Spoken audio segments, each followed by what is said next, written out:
Hi hello friends, welcome back to our channel customised gift sketch. இன்றைக்கி நம்ம customised gift ஸ்கெட்சில் எப்படி ஒரு ஃபோம் பாக்ஸ், அதாவது ஹேம்பர் பாக்ஸ் எப்படி ரெடி பண்ணுறது அப்படிங்கிறத டீட்டெயில்டாக இந்த வீடியோவில் பார்க்கலாம். அதுக்கு முன்னாடி நீங்கள் இப்போ தான் நம்ம சேனலை ஃபஸ்ட் டைம் பார்க்குறீங்கன்னா மறக்காமல் சேனலை சப்ஸ்கிரைப் பண்ணி கூடவே பெல் ஐக்கானை கிளிக் பண்ணி ஆளுங்கிற ஆப்ஷனை கிளிக் பண்ணிக்கோங்க. அப்போ தான் நாங்கள் போடக்கூடிய ஒவ்வொரு வீடியோஸும் உங்களுக்கு ரெகுலர் அப்டேட்ஸாக வரும். ஸோ அதனால் மறக்காமல் ஃபஸ்ட்டு நீங்கள் கிளிக் பண்ணிடுங்க. இப்போ பார்த்தீங்கன்னா நம்ம செய்யக்கூடிய இந்த ஃபோம் பாக்ஸ் வந்து என்னோட ஒரு கிளைண்ட் அவங்களோட ஃப்ரெண்டோட பர்த்டேக்காக கிஃப்ட் பண்ணுறதுக்கு அதில் டாக்டர் செட்டு, அதுக்கப்புறம் கீ செயின், அதுக்கப்புறம் 2 சாக்லேட், அப்புறம் ஃப்ளவர்ஸ்லாம் வச்சு ஒரு க்ரீட்டிங் கார்டோட ஒரு ஹேம்பர் ரெடி பண்ணி கேட்டிருந்தாங்க. அதுவும் 1000க்குள்ளே இருக்கிற மாதிரி பார்த்துக்கோங்கன்னு சொல்லியிருந்தாங்க. ஸோ அவங்க கேட்ட மாதிரி நம்ம வந்து ரெடி பண்ணி கொடுக்க போகிறோம். ஸோ அதுக்காக தான் ஃபஸ்ட்டு வந்து பார்த்திங்கன்னா இந்த ஹேம்பர் வந்து ரெடி பண்ண போகிறோம். அதுக்காக ஃபஸ்ட்டு மெஷர்மெண்ட் எடுத்துக்கோங்க. ஏன்னா உங்களுக்கு வந்து நீங்கள் எந்த ப்ராடக்ட் வைக்கிறீங்களோ அதுலேருந்து ஒரு 1/2 இன்ச் வந்து கேப் இருக்கிற மாதிரி பார்த்துக்கோங்க உங்களோட ஒவ்வொரு கம்பார்ட்மெண்ட்டும்.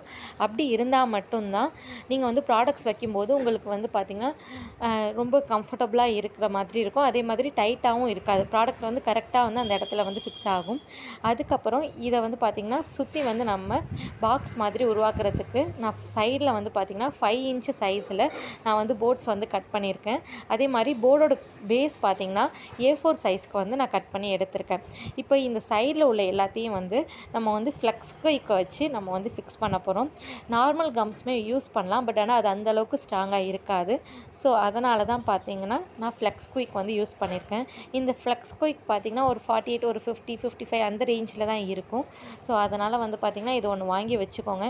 Most of the craft make பண்ணுற எல்லாருக்குமே வந்து இது யூஸ்ஃபுல்லாக இருக்கும்.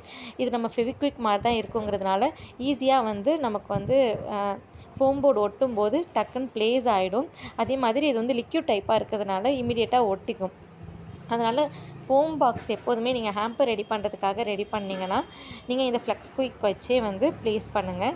இது ரொம்ப யூஸ்ஃபுல்லாக இருக்கும். அதுக்கப்புறம் சைட்லேயும் வந்து நான் அதே மாதிரி 5 இன்ச்சுக்கு ஹைட்டு வந்து நான் வந்து மெஷர் பண்ணி அதையுமே நான் வந்து ப்ளேஸ் பண்ணிக்கிறேன். இந்த மாதிரி 4 கார்னருமே நீங்கள் வந்து ஃப்ளெக்ஸ் குயிக்கை வந்து வச்சு ஒட்டிக்கோங்க. அதே மாதிரி எக்ஸஸாக உங்களுக்கு வந்து அளவு இருக்கும். நார்மலாக நீங்கள் எடுக்கக்கூடிய அளவை விட எக்ஸஸாக இருக்கும். நீங்கள் சைடு கார்னர்ஸ் ஒட்டும்போது அந்த கார்னர்ஸ் எக்ஸஸாக உள்ள இடத்தையும் வந்து நீங்கள் கட் பண்ணி எடுத்துக்கோங்க. எடுத்துகிட்டு அதுக்கப்புறமா கரெக்டான மெஷர்மெண்ட்டில் வச்சு ஒட்டுங்க. ஏன்னா நம்ம இதை வச்சு ஒட்டும்போது ஒன் டைம் தான் நம்ம ப்ளேஸ் பண்ணுற மாதிரி இருக்கும். நெக்ஸ்ட் டைம் எடுக்க வராது. ஸோ ஃபிக்ஸ் பண்ணும்போது பார்த்து ஃபிக்ஸ் பண்ணுங்கள். சப்போஸ் இந்த வீடியோ பார்க்குற யாராச்சும் சின்ன பசங்களாக இருந்தீங்கன்னா உங்கள் பேரண்ட்ஸை விட்டு ஃபிக்ஸ் பண்ண விடுங்க. ஏன்னா இது கையில் ஒட்டிக்கிச்சுன்னா அவ்வளோ சீக்கிரம் போகாது. ஸோ அதனால் அதை மட்டும் கொஞ்சம் கேர்ஃபுல்லாக பார்த்துக்கோங்க. இந்த மாதிரி நம்ம 4 கார்னர்ஸுமே ஒட்டி முடிச்சதுக்கப்புறம் சென்டரில் உள்ள நம்ம கார்னர்ஸை வந்து ப்ளேஸ் பண்ண போகிறோம். ஸோ அதுக்கான கட்டிங்ஸும் வந்து பார்த்திங்கன்னா நீங்கள் ஏற்கனவே வந்து கட் பண்ணி வச்சுக்கோங்க. எல்லாமே ப்ராப்பராக மெஷர் பண்ணி கட் பண்ணிவிட்டு அதுக்கப்புறமா வந்து ப்ளேஸ் பண்ண ஸ்டார்ட் பண்ணுங்கள். அப்போ தான் உங்களுக்கு வந்து ரெடி பண்ணும்போது ரொம்ப ஈஸியாகவும் இருக்கும், அட் த சேம் டைம் கன்வீனியண்ட்டாகவும் இருக்கும். இல்லைன்னா ரொம்ப டைம் எடுத்துரும். இதை ஒட்டிக்கிட்டு இருக்கிற சமயத்துலேயே வந்து நான் உங்ககிட்ட வந்து மற்ற டீட்டெயில்ஸும் ஷேர் பண்ணுறேன். நாங்கள் வந்து கஸ்டமைஸ்டு கிஃப்ட்ஸ் எல்லாமே அஃபோர்டபுள் ப்ரைஸில் வந்து சேல் பண்ணிகிட்ருக்கோம். எங்ககிட்ட 5 ரூபீஸ்லேருந்து கிஃப்ட்ஸஸ் எல்லாமே வந்து அவைலபிளாக இருக்குது. நீங்கள் கேட்குற மாதிரி உங்கள் பட்ஜெட் ரேஞ்சுக்குள்ளே எல்லாமே அஃபோர்டபுளாகவும் அட் த சேம் டைம் உங்களோட எல்லா ஃபோட்டோஸ் அண்ட் மெசேஜஸ் வந்து சேஃப் அண்ட் செக்யூர்டாகவும் ரெடி பண்ணி கொடுக்குறோம். இது மட்டும் இல்லாமல் பார்த்திங்கன்னா ரொம்ப குயிக் அண்ட் டயத்தில் வந்து பார்த்திங்கன்னா நாங்கள் வந்து உங்களுக்காக கிஃப்ட்ஸ் எல்லாமே வந்து ரெடி பண்ணி தரோம். All over India and world வந்து டெலிவரி அவைலபிளாக இருக்குது. சிங்கிள் பீஸ் கூட பார்த்திங்கன்னா கொரியர் பண்ணிகிட்ருக்கோம். இவ்வளோதான் பட்ஜெட் ரேஞ்ச் அப்படின்லாம் கிடையாது. நீங்கள் எந்த ரேஞ்சில் கேட்குறீங்களோ அந்த ரேஞ்சுக்கு நாங்கள் ரெடி பண்ணி சேல் பண்ணிகிட்ருக்கோம். ஸோ உங்களுக்கு வந்து எங்களோட கிஃப்ட் ஐட்டம் பற்றின டீட்டெயில்ஸ் தேவைப்பட்டுச்சுனாலோ இல்லை நீங்கள் கிஃப்ட் ஆர்டர் பண்ண நினச்சிங்கனாலோ ஸ்க்ரீனில் தர நம்பருக்கு வாட்ஸ்அப் பண்ணுங்கள். அதே மாதிரி எங்களோட கிஃப்ட் கலெக்ஷன் நாங்கள் இதுக்கு முன்னாடி ப்ரீவியஸாக பண்ண கிஃப்ட் கலெக்ஷன் எல்லாமே பார்க்கணுன்னு நினச்சிங்கன்னா எங்களோட இன்ஸ்டாகிராம் பேஜை வந்து ஃபாலோ பண்ணிக்கோங்க. டிஸ்கிரிப்ஷன்லேயும் இன்ஸ்டாகிராம் பேஜ்க்கான லிங்க்குமே நான் வந்து ப்ரொவைட் பண்ணுறேன். ஸோ மறக்காமல் பார்த்துக்கோங்க. நெக்ஸ்ட்டு வந்து இந்த பாக்ஸோட மேலே வந்து அந்த மூடக்கூடிய பகுதியை வந்து இப்போ ஒட்ட போகிறோம்.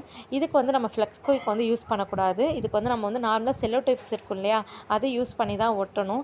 ஏன்னா வந்து நம்ம செல்லோ டேப்ஸ் வச்சு ஒட்டினா மட்டும்தான் பாக்ஸ் வந்து மூடுறதுக்கும் திறக்கிறதுக்கும் நமக்கு ஈஸியாக இருக்கும். ஸோ அதனால் பார்த்திங்கன்னா கீழே எந்த சைஸில், அதாவது A4 சைஸில் நான் பேஸ் எடுத்திருக்கேன்னா நீங்கள் மேலே மூடக்கூடிய அந்த மூடியுமே பார்த்திங்கன்னா A4 சைஸில் தான் எடுக்கிற மாதிரி இருக்கும். அப்போ தான் கரெக்டாக இருக்கும். அதே மாதிரி 1லேருந்து 3 டைம் வந்து நீங்கள் செல்லோ டேப் வச்சு நல்லா ஃபிக்ஸ் பண்ணிக்கோங்க. இதை தாண்டி உங்களுக்கு வந்து அந்த பாக்ஸ் லூஸாக இருக்கிற மாதிரி தோணுச்சுன்னா செல்லோ டேப் ஓரத்தில் ஃப்ளெக்ஸ் குயிக் வந்து அப்ளை பண்ணுங்கள். மற்றபடி பார்த்திங்கன்னா நீங்கள் அதை ஃபுல்லாக ஒட்டுறதுக்கு ஃப்ளெக்ஸ் குயிக் வந்து யூஸ் பண்ணிடாதீங்க. அப்படி பண்ணிட்டீங்கன்னா உங்களால் பாக்ஸை வந்து மூடி திறக்க முடியாது. ஸோ அதை கொஞ்சம் கேர்ஃபுல்லாக பார்த்துக்கோங்க. இது செல்லோ டேப் இல்லை பேப்பர் டேப், இது ரெண்டத்தை வச்சு நீங்கள் ப்ளேஸ் பண்ணிக்கலாம், நீட்டாக இருக்கும். ஸோ அதனால் அதையும் பார்த்துக்கோங்க. இப்போ பார்த்திங்கன்னா நமக்கு வந்து பாக்ஸோட அவுட்லுக் வந்து ரெடி ஆகிடுச்சு. அதுக்கப்புறம் உள்ளே உள்ள கம்பார்ட்மெண்ட்டை இப்போ வந்து நம்ம வந்து மெஷர் பண்ணி ஒட்ட போகிறோம். இதை வந்து பார்த்திங்கன்னா நான் கிட்டத்தட்ட ஒரு 4 லேயர் உள்ள கம்பார்ட்மெண்ட்டை நான் க்ரியேட் பண்ணியிருக்கேன். அதாவது ஃபஸ்ட்டு வந்து பார்த்திங்கன்னா ஒரு நீள் வாக்கில் வந்து நான் வந்து ரெடி பண்ணியிருக்கேன். அதில் வந்து பார்த்திங்கன்னா 2 சாக்லேட், அப்புறம் சைடில் வந்து ரோஸஸ் வைக்கிறதுக்காகவும், அந்த பக்கம் விட்டுருக்கக்கூடிய 3 கம்பார்ட்மெண்ட்டில் சென்டரில் வந்து பார்த்திங்கன்னா உங்களுக்கு வந்து அந்த டாக்டர் செட்டோட நேம் மென்ஷன் பண்ண அந்த பென் ஸ்டாண்டு, அதுக்கப்புறம் உங்களுக்கு ரோஸஸ்ஸு, அதுக்கப்புறம் பார்த்திங்கன்னா ஒரு விஷிங் கார்டு, இதெல்லாம் வந்து இருக்கிற மாதிரியும் இப்போ வந்து ரெடி பண்ணியிருக்கோம். ஸோ இப்போ அதோட பேசஸ் தான் வந்து ப்ளேஸ் பண்ணுறது உங்களுக்கு வந்து பார்த்துட்ருப்பீங்க. இந்த மாதிரி பொறுமையாக வந்து ரெடி பண்ணுங்கள். ஃபஸ்ட் டைம் நீங்கள் ரெடி பண்ணும்போது கொஞ்சம் டைம் எடுக்கும். பட் ஒன்ஸ் வந்து நீங்கள் ப்ராக்டிஸ் ஆகிடுச்சு அப்படின்னா உங்களுக்கு வந்து ஈஸியாக இருக்கும் அதை ரெடி பண்ணுறதுக்கு.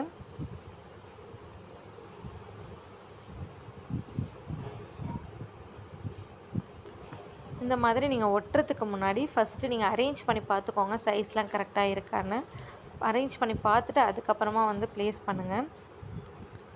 எல்லா ஹேம்பர் பாக்ஸுமே ஃபோம் போர்டில் ரெடி பண்ணுறதுக்கு இதுதான் ப்ரொசீஜரு. வேறு எந்த எக்ஸ்ட்ரா மெட்டீரியல்ஸும் யாரும் யூஸ் பண்ண மாட்டாங்க. ஸோ நீங்கள் வெளியில் வந்து வாங்கி யூஸ் பண்ணுறதை தாண்டி இந்த மாதிரி நீங்களே ரெடி பண்ணும்போது உங்களுக்கு வந்து பார்த்திங்கன்னா அந்த மேக்கிங் காஸ்ட், அதை தாண்டி பார்த்திங்கன்னா வெளியில் வாங்கக்கூடிய காஸ்ட்டை தாண்டி உங்களுக்கு வந்து இன்னுமே வந்து பார்த்திங்கன்னா கொஞ்சம் அமௌண்ட் வந்து சேவ் ஆகும். ஸோ அதனால் முடிஞ்ச அளவுக்கு நீங்களே வந்து மேக் பண்ணும்போது உங்களுக்கு கரெக்டான மெஷர்மெண்ட் தெரியும். இந்த ப்ராடக்ட்டுக்கு இந்த அளவுக்கு ரெடி பண்ணால் போதும் அப்படின்னு சொல்லிட்டு தெரியும். ஸோ முடிஞ்ச அளவுக்கு இந்த மாதிரி ஃபோம் போர்ட்ஸ் வந்து நீங்களே வாங்கி ரெடி பண்ணுங்கள். சப்போஸ் உங்களுக்கு ஃபோம் போர்டு எங்கே கிடைக்கலன்னு தெரிலனா மோஸ்ட்லி நிறையா ஆன்லைனில் வந்து சேல் பண்ணுறாங்க, நீங்கள் அங்கே வந்து ட்ரை பண்ணி பாருங்கள். அப்படி இல்லைனா நீங்கள் எனக்கு பர்சனலாக மெசேஜ் பண்ணிங்கன்னா நானே கூட உங்கள் அட்ரஸ்க்கு வந்து ஃபோம் போர்ட்ஸ் எல்லாமே டெலிவரி பண்ணிடுவேன். ஸோ அதனால் உங்களுக்கு இந்த மாதிரியான மேக்கிங் மெட்டீரியல்ஸ் தேவைப்பட்டுச்சுனாலும் நான் அதுக்கான லிங்க்குமே கூட நான் டிஸ்கிரிப்ஷனில் கொடுக்குறேன். அதாவது கிராஃப்ட் மெட்டீரியல் செல் பண்ணக்கூடிய இன்ஸ்டாகிராம் பேஜஸோட லிங்க் வந்து நான் உங்களுக்கு ஷேர் பண்ணுறேன். நீங்கள் அங்கே கூட பர்ச்சேஸ் பண்ணிக்கலாம்.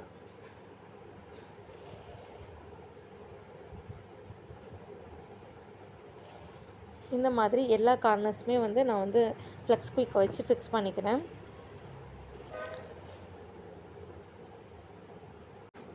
இப்போ நம்ம ஃபைனலாக பாக்ஸ் செஞ்சு முடிச்சாச்சு. கரெக்டாக க்ளோஸ் ஆகுதான்னு மட்டும் செக் பண்ணிக்கோங்க. சப்போஸ் க்ளோஸ் ஆகலைன்னா கட்டரை வச்சு நீங்கள் அந்த இடத்த வந்து ஃபிக்ஸ் பண்ணிவிடுங்க.